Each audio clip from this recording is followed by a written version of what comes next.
bu emas. Undan ham muhim narsa bizga bu image edit. Ya'ni xohlagan rasmni yuklaymiz. Misol uchun men o'zi ko'p ishlarimni shu orqali qilaman, ya'ni tekin bo'lganligi sababli. Misol uchun o'zimda oddiy rasm yukladim. Shu rasmni kreativ qilib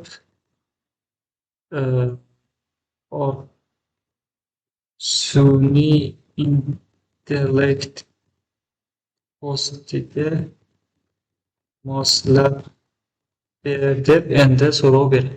Demak, xohlagan o'zbekcha so'z bilan siz xohlagan rasmni edit qilib yaxshilashingiz mumkin. Agar so'rovingiz to'g'ri va tushunarli bo'lsa, ya'ni inglizcha yozsangiz yana ham yaxshiroq, maqsadga to'g'ri keladi. Sababi ko'p o'zbekchaga tushunmasdan boshqacha kiritishi ham mumkin. Mana bu rasmimiz tayyor bo'ldi.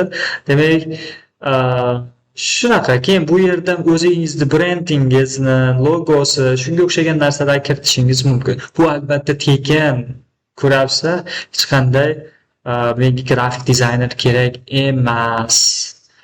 Demak, mana shu orqali siz endi xohlagancha rasmlarni bemalol edit qilib, tahlillab, o'z brendingizni yurgizishingiz mumkin. Bu albatta cheksiz tekin, ya'ni boshqa sizga qandaydir Photoshop, qandaydir boshqa egallash shart emas, pulli. Faqat shu orqali ya'ni tekin versiyasi ham juda kuchli ishlayapti. Bemalol ishlatishingiz mumkin. Demak, video yoqqan bo'lsa, like va obuna bo'lishni unutmang va do'stlaringizga ham ulashishni unutmang. Keyingi videolargacha sog', omon bo'ling, guys.